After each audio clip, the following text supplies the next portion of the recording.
We must begin to look at what are the things that we can do that would put us on some firm footing in life, that will enable us to do some things and use some powers that we have, that many of us go through life never ever discovering that we have those things going for us.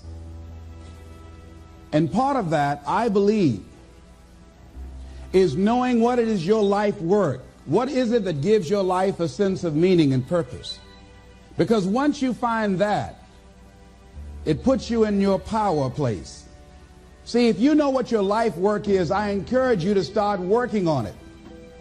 If you can't do it all at one time, do just a little bit of it. And if you don't know what it is that you showed up to do, if you don't know why you're here, I encourage you to find out what your purpose is here. What is the meaning of your life? And I say to you that if you begin to take a conscious effort to find out what it is that you're supposed to do, I say that it can literally save your life.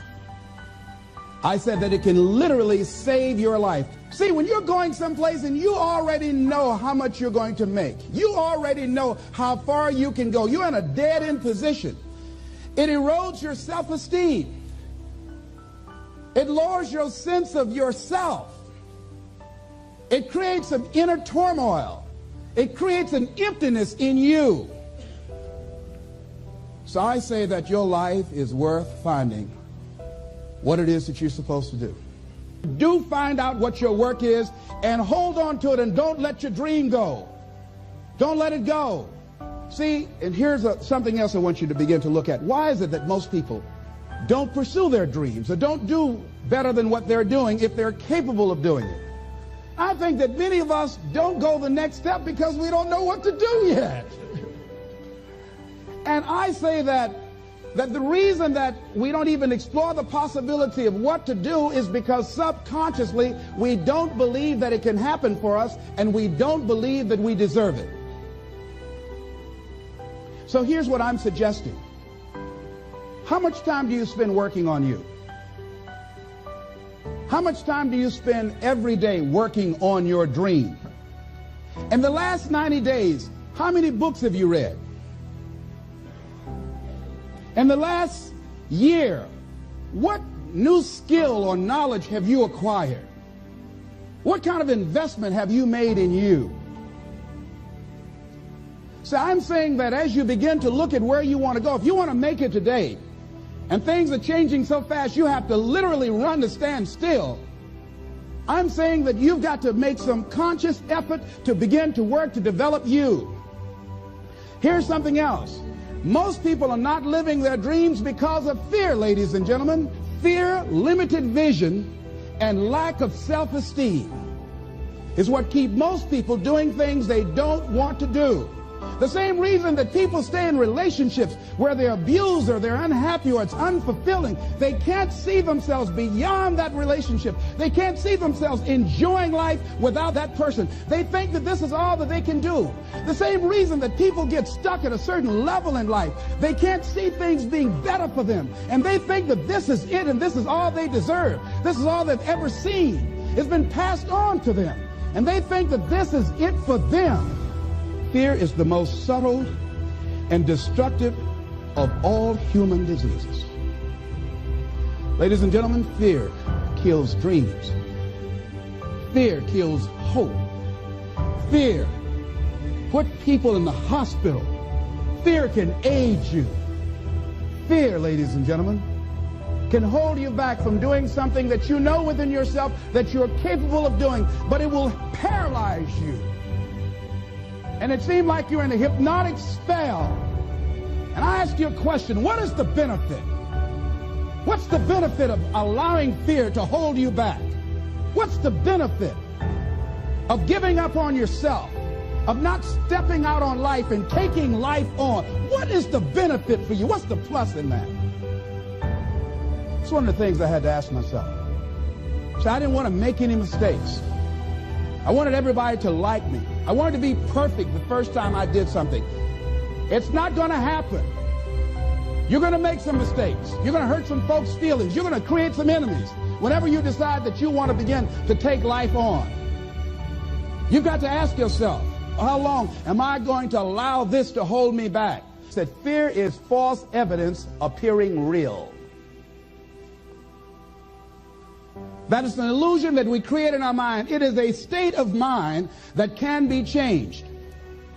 So let's look at how we can begin to take some steps to restructure that fear, to begin to expand our visions of ourselves, to begin to increase our self-esteem. Webster said that self-esteem means confidence and satisfaction in oneself.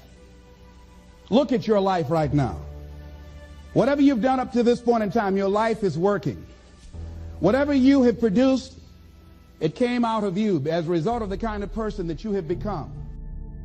You can either live your dreams or live your fears.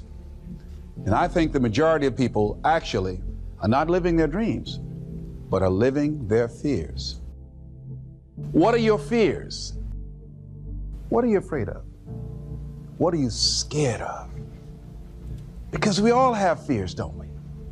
We all have something that's blocking us, that's holding us back.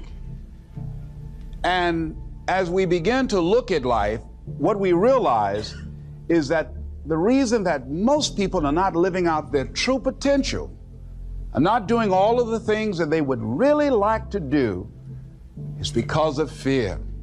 Some people call fear false evidence or expectations appearing real. Most people go through life running scared from things that have no teeth in them because they're false expectations appearing real. What are the things that you fear that's been keeping you from living your dream, that's been keeping you from doing some things that you would like to do? Just think about those things.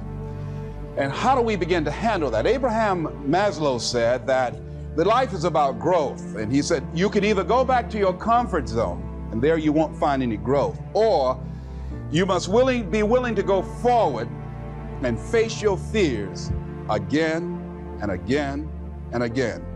Because you're never going to have a fear-free existence. I mean, some fear is acceptable and legitimate. There are some things that you really should be afraid of. Now, you shouldn't allow it to immobilize you. You acknowledge it, you take it into account, and you carry yourself accordingly.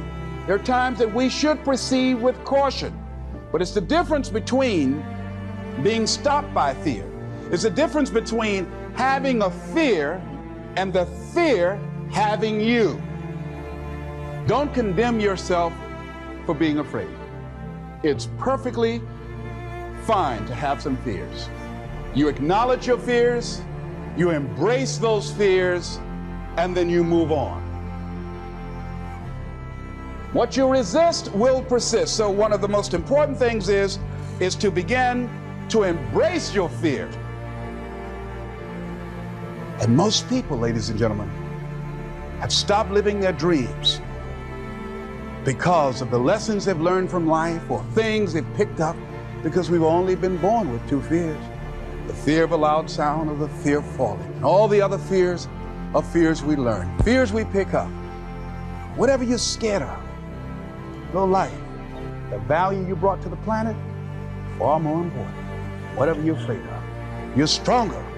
So as we begin to look toward the future and look at what will it take for us to break through those fears, one, acknowledging the fear, knowing it's all right, some fear is healthy. Beginning to know that your dreams, your passions, your drive to achieve whatever it is you want, as it has more power and meaning, it will move you past your fears. As you begin to feel that you deserve it, your passion and goal is so strong, the fears won't matter. As you begin to trust yourself and put yourself in the situation where you have to make it happen, you will make it happen. Ladies and gentlemen, I don't believe this. I know this from my own life experience. I know that you've got greatness within you. I know that you have unlimited potential in you. I know that you have something to give to the universe that was not here before you showed up. Somebody said that life is God's gift to us, and how we live our lives is our gift to God. What kind of gift are you giving? And what kind of gift could you give if fear wasn't an issue? And I'm saying You can have fears, but don't surrender. Don't let your fears have you. You're more than capable of making this your decade. Fear of failure can keep you from taking risk. And it can leave you just sitting there paralyzed into not taking any action at all. And obviously, that's bad. I don't actually want you to overcome the fear of failure. I want you to be afraid of failure. Fear of failure is good. Fear of failure will keep you up at night, planning and rehearsing and going over contingencies. Fear of failure will keep you training hard.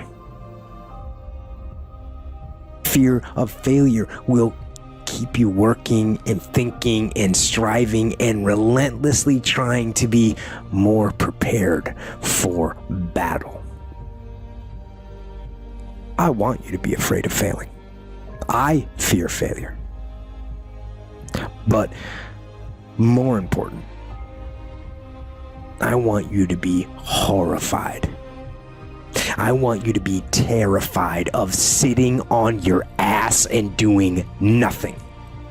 That is what I want you to be afraid of waking up in 6 days or 6 weeks or 6 years or 60 years and being no closer to your goal. You've made no progress. That is the horror. That is the nightmare. That is what you need to be truly afraid of. Being stagnant. Get up and go. Take the risk, take the gamble, take the first step, take action. And don't let another day slip by.